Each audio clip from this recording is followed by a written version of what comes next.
What's up guys, John here from the Kilobits, and today I'm taking a look at Beat the Game. And despite having a terrible title as far as SEO is concerned, this is actually a new surreal music making adventure game coming out at some point this summer from the developers Worm Animation. And in putting together my notes for this, it looks like Worm is a relatively new studio, in fact, based out there in San Francisco, specialising in 3D animation, which is kind of evident from this kind of very slick intro sequence. So what is Beat the Game? Well, as I mentioned, it is a mashup of 3D adventure game and a music creation game. You play as this character. This is Mistik, a music producer armed with a little digital recording device and an ear for capturing sounds. And the idea is we have to mix them all together to create these phat tunes. Now, the game is built in Unity, and it's making its way to both PC and console in the form of the Xbox One, though no word as of yet whether it's actually making its way to Switch or PS4. We'll have to wait and see on that one. And I have to say, the thing that really drew me to this is its incredibly striking visual style. Now, even though the developers are based out there in California, there is definitely something about it that has this very European vibe to it, to its art style and character design. The main game environment looks like something out of a Salvador Dali painting, and the main character here looks like he'd be right at home in a French comic book or something like that. Also, I did notice the game only has 2 language options of English and Turkish, so that may actually indicate the devs have some kind of Turkish roots. I don't know, we'll have to find out. Now, unfortunately, this preview build is fairly limited. There is a bunch of stuff to do in it, but it has a hard time limit on it. It stops working after 15 minutes. So this does mean I'm going to have to get fairly creative with the edit to show a bit more of what the game has to offer than I can manage in a single run. But we'll tackle that as we get to it. So, well, here we are in the game, and as you can see, we've had a slight bicycle accident, and I have got control of Mistik now. And as opposed to the animation sequences, the actual cutscene type things, you can see he's a bit more stiff in his movements. So we can do stuff like wander up to our bike here, and it immediately goes into a cutscene, and you can see how smooth the animation is as opposed to the actual gameplay. I'm not saying it's bad, it's just there's a notable difference in the kind of movement quality. So he's a lot smoother, and it does actually have, you know, both keyboard, mouse, and gamepad controls. So at the moment, I'm using, you know, WASD to move around. And here's the vending machine, which kickstarts everything, or kicks off the kind of story stuff. But yes, can we have some carbonated dioxide, please? Yes. Obviously, it is using the Coca-Cola type font. And there's a giant eye in the sky. Yes. As you'd imagine, we've got to walk up to that chair. But as I was saying, yeah, this is keyboard controls. But you can see on screen there's like a little footprint. So we can use mouse controls, almost like adventure game style. And he seems to be a little smoother when you do that. You know, it's slower, you know, slow sauntering walk, but it seems to be a little smoother. And we've also got gamepad controls, so I've switched to gamepad now, and you can see it's a bit like the keyboard controls. It's very sudden turns, it jerks quite a bit. So there are a variety of ways of playing it. The only thing that bugs me is with keyboard and mouse, you haven't got like mouse look. We can be walking along, but it is just all this kind of fixed camera position behind him, and it slowly rotates if we turn around. But we can't kind of even move the camera a little, you know, in either direction, which is kind of annoying from just kind of a usability point of view. Obviously, if we're in this kind of like third-person perspective, you'd expect there to be a little bit of camera control with mouse, and likewise on gamepad, I'm moving the right stick. There's a little bit of wobble. And we can actually rotate around him. But it's just the fact that we haven't got that in keyboard and mouse. It's a little unintuitive, shall we say. But yeah, as I said, movement-wise, I probably prefer the gamepad. And also, if we go into options, we can have a look at controls. There seems to be a bit more usability with the gamepad. So there you can see mouse controls, walkable, non-walkable. So that's when you're doing kind of typical adventure game, point and clicking. And we can use the right button or space to turn on our sound scanner. We'll get to that when we actually get into the game. And M or the middle mouse button for mixer. Camera autocorrect. I wonder if that is what's causing jerkiness. So I'll try that off. I've not actually tried that. And then on the gamepad, you can see we've got a lot more different options. We've got stuff like left bumper for robo ball. We can look around, enter on the A button, mixer on the X button, sound scanner, flashlight. There's no indication of a flashlight on keyboard controls. We've got a map on the right bumper. On, I think, keyboard controls, you're encouraged to use the icons in the top left-hand corner to kind of toggle between map and things like that.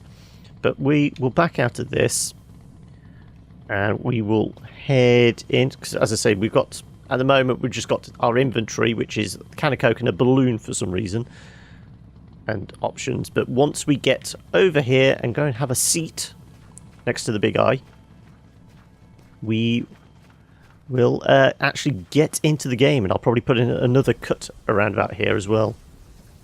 But I'm really impressed with the animation style, as you could probably tell. But, I mean, the developers are, I would say, primarily an animation company. I mean, their company name is Worm Animation, so you'd imagine the animation is going to be of a high quality. It's just that flip between the cutscenes and the pre-rendered stuff and the actual gameplay. You can notice the difference in the smoothness of the movement. But it does have this fantastic look about it, and I am blown away by its visual kind of style. But here we are, we're into the game itself. And there's something on the floor there. Robo Ball.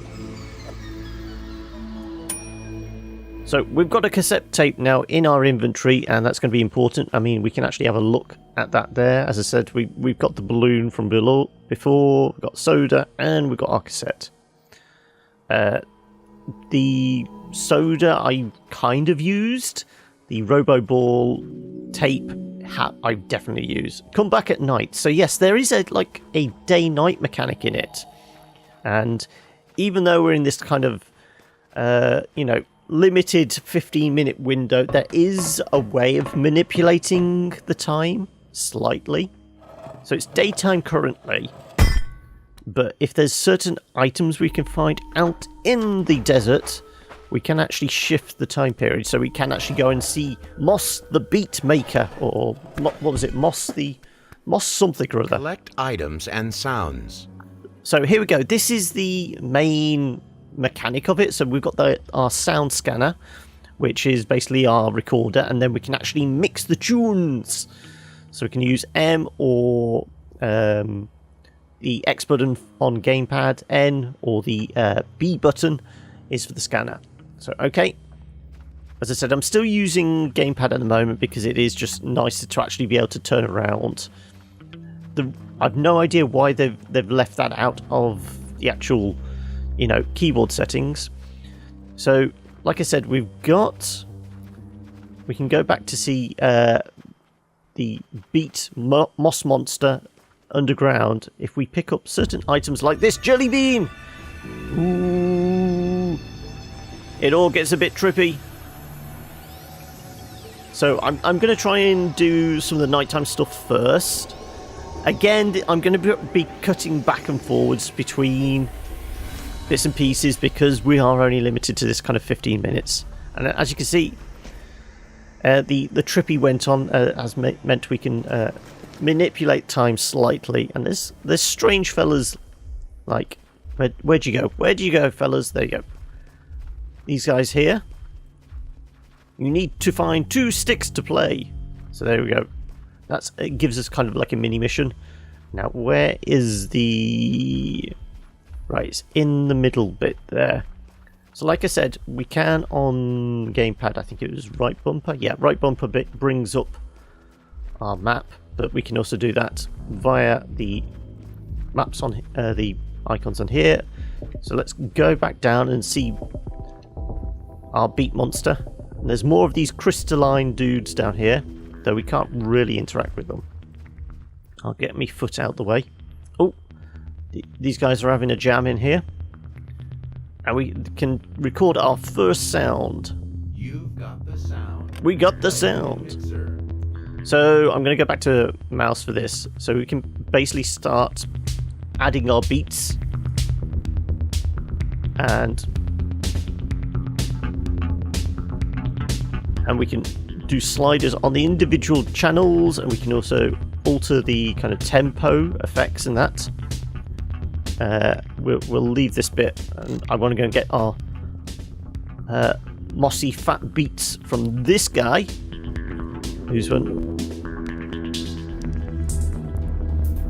who's playing with a large bubble and roots, and he just looks like Swamp Thing's fatter cousin.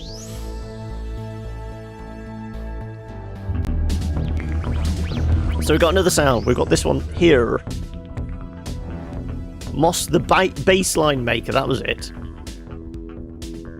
So we can alter it. You probably can't quite hear it. I'm going to find a quieter place to actually listen to this stuff. So it's all sounding a bit trippy and weird. Let's head out of here, get a few more tunes. We're going to find a few drumsticks so we can do whatever that thing is. And you can see just in the kind of the right hand side underneath what looks like a collapsed water tower, there's more of those crystalline dudes, which we're going to go and have a look for in this direction, isn't it? We can't climb over this thing, and the frame rate is tanking for some reason. Oh, there's sounds coming from the tube.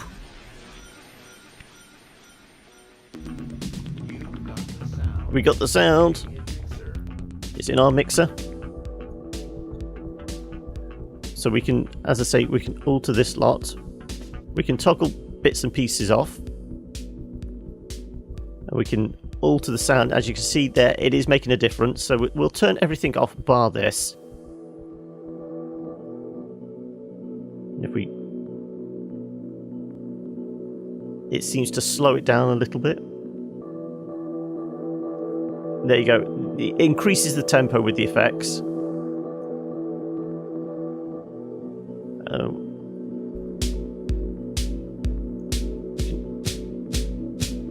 Increase the tempo. Drop the tempo. Drop the tempo. What was that one? There we go.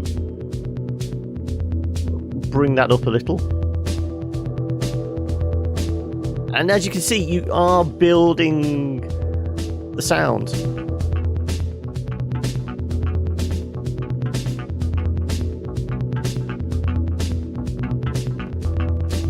There we go. So we've got some tunes going on now. And for some reason, the frame rate tanks over here. I have no idea why. But I'm going to go and show you what is actually happening underneath the water tower. I'm wondering if it's just having the map up might do it. Let me see if that's... Nope. I seem to have gained about 5 frames a second. Yes. So there are limits to the map. I'll get rid of our foot. Oh, there's another jelly bean there. I'm not going to do that just yet. But yeah, underneath the water tower here is our actual kind of studio space. And these guys seem to be appreciating the tunes, but they don't come out during the day. So to collect all the sounds in your sound mixer and then come back here to play. So we probably won't be able to do that at all because the 15-minute limit on this quote-unquote preview build means you probably can't get all the sounds in that kind of time period. But obviously we did collect our tape for the Robo Ball here, and this is kind of like I've said before, you kind of saunter around, so this is a way of exploring the map a little quicker. This little robot drone can scoot around and you can basically mark points of interest. They don't so much show up on the map as they show up as kind of like flares on the horizon. We can see that in a moment once we go through this cutscene. So I've said it already, I'll say it again. The studio is evidently more of an animation-based studio, so a lot of the game is going to be made up of these kind of pre-rendered cutscenes, and kind of the gameplay elements in between are just ways of linking the cutscenes and the story, I suppose. You know, it's quote-unquote story. It's a surreal adventure that I don't think it's going to have. Mark objects. So there we go. We can laser mark objects. So we can roll around, and let's laser mark this. This is obviously one of the drumsticks, and if we press A, we basically put a kind of a flare in the sky for this. So we can go find that in a short while. What else have we got going on? So you can see stuff floating around on the horizon. I will get to that. Seems to be an empty fridge here, so let's mark this. What else is there? Basically looking for objects we can kind of tag, essentially. Oh, yes. There we go. There's something next to the robot there. Oh, and there's the weird cat lady from the kind of opening cutscene when we landed in here. Oh, there's a guy with a brolly. There's a rather sick-looking guy with a brolly. Yep, we'll mark this. And then I think it's left bumper. Yeah, it's come out of this. So there we go. We can see kind of these flares on the map, so we can actually go to them. We'll grab our drumstick. And another little cutscene. So at the beginning I said I kind of use my can for something. There, that's how we use it. So this is also an indicator it's not quite pre-rendered, because we actually saw the flares in the background there. So I think it must have been this one.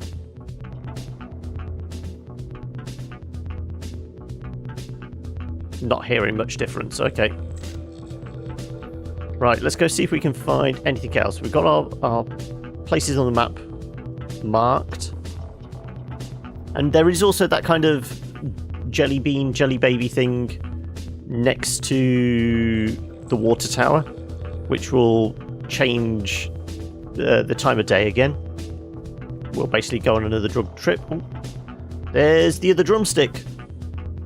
Grab it. Come on. 2 drumsticks.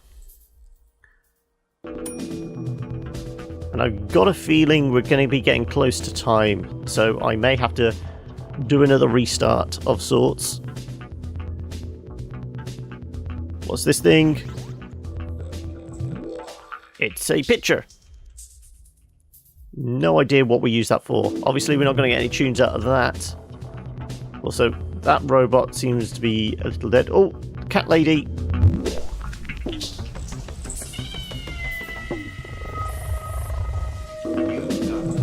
We got the sound.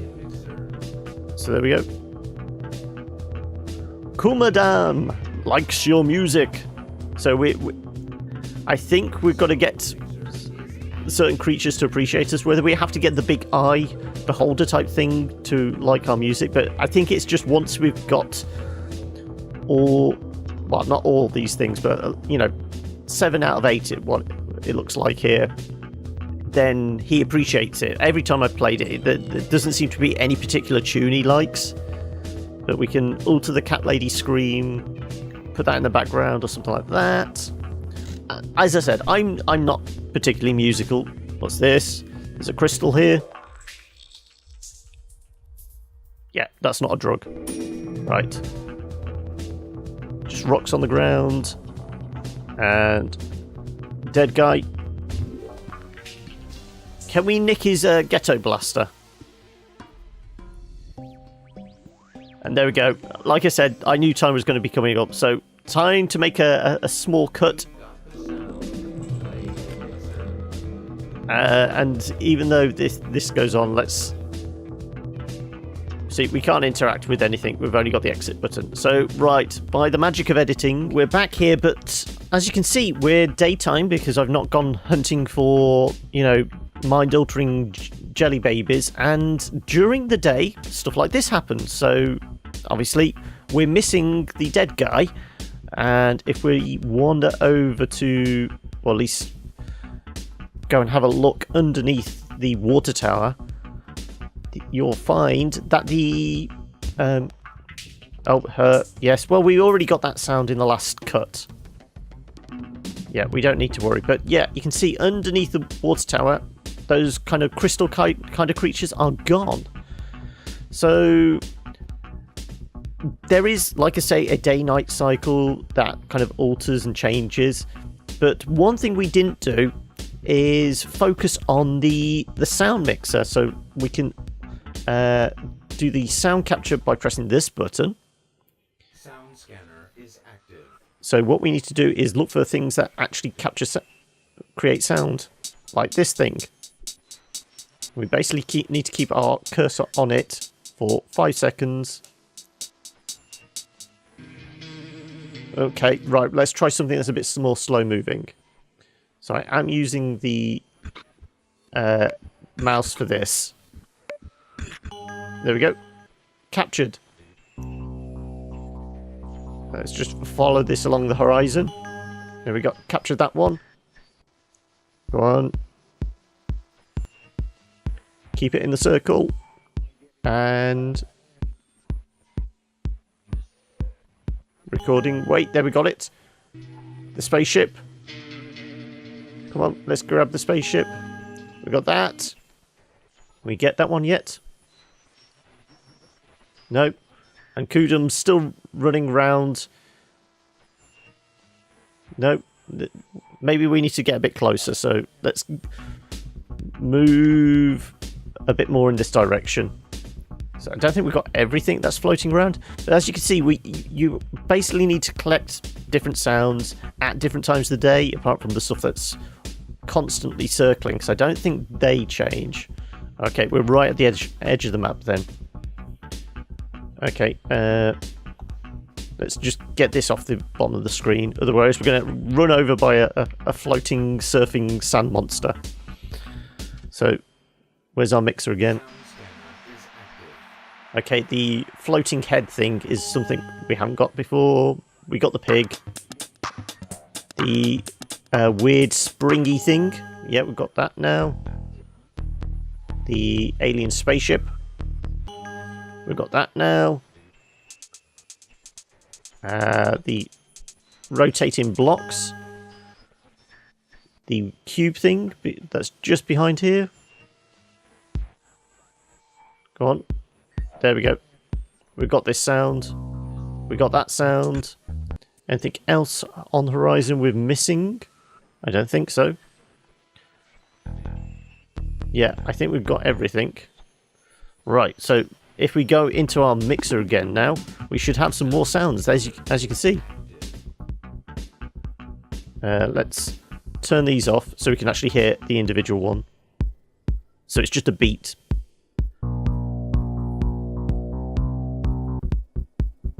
That works better with it.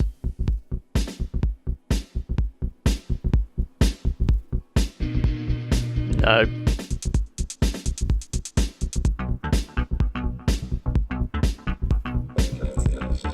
No.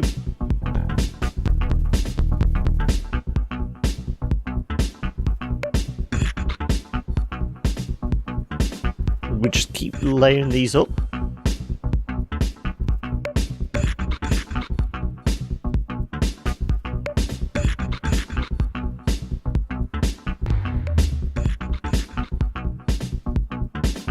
There you go. That's essentially how the game plays. So you just need to find all the sounds. And like I said, we're not going to be able to do that in the 15 minutes the game gives us in this preview build. Yeah, she's going to run off again. We can maybe get the sound again. Let's try that again. But we've seen this bit before. But yes, you're not going to get all the sounds required to be able to actually go to your studio and mix something together. There we go.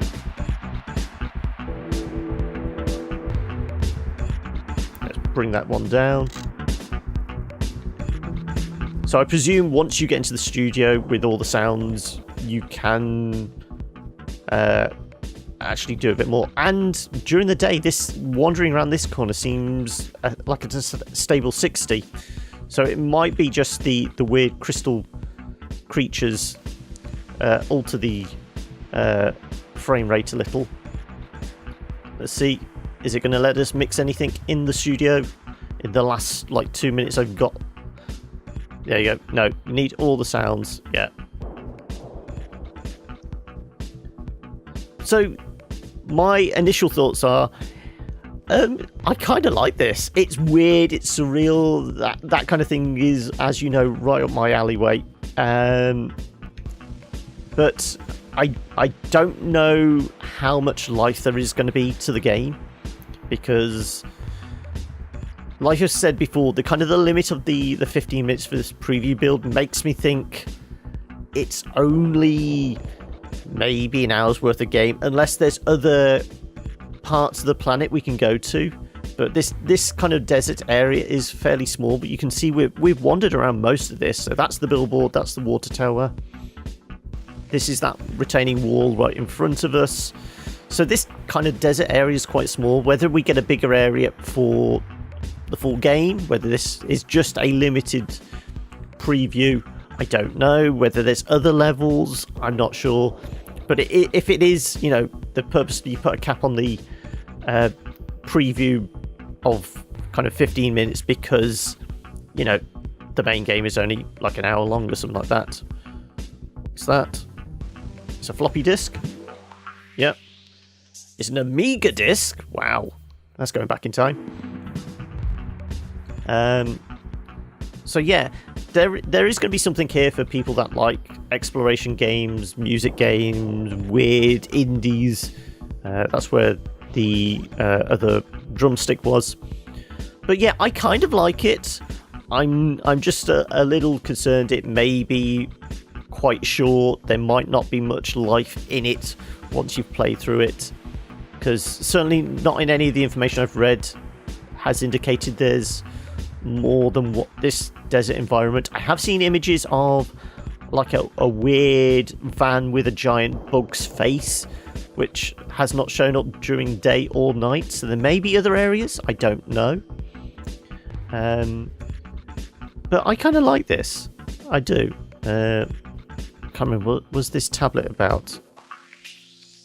Oh, did we pick up the crystal? You need to find the crystal. Oh yeah, we throw the crystal. That gives us a different sound. Yeah, I remember doing that in kind of my preliminary playthrough of this. But it is just, certain objects. I think that's the jelly baby will turn at night time. Yep. Time to trip out. And I've got a feeling I'm about to run out of time again now. So as soon as we wake up from our trip, we're probably going to get the time limiter clamped down on us. But yeah, as I've said before, this is kind of weird. I kind of like it. Those crystal guys are dancing around underneath the water tower again. But I'm just unsure whether it's going to be a very short game. But if the price is right, then there's nothing wrong with, kind of short experiences. We're going to go and check out Stinky Dude underneath the... there you go. As I said, I knew the time was going to cap out. So this has been Beat the Game, as you can see there, by Worm Animation. As always, I will leave a link in the description below if you want to find out more information. And if you enjoyed this kind of first impressions, as I said, there's no way of me being able to show what was available in this preview in the 15-minute cap, so hence the cutting together. But yeah, if you're into your kind of dance beats kind of music games, this may well tickle your fancy, but I kind of like it for its aesthetic and its weirdness, and yeah. But yeah, if you enjoyed this video, hit the like button, and if you want to see more first impressions like this, why not hit that subscribe button and check out everything we do here on the channel. And of course, you can always get in touch in the comments below or on any of the social medias over at the Kilobits. Alright, until next time folks, catch you later. Bye!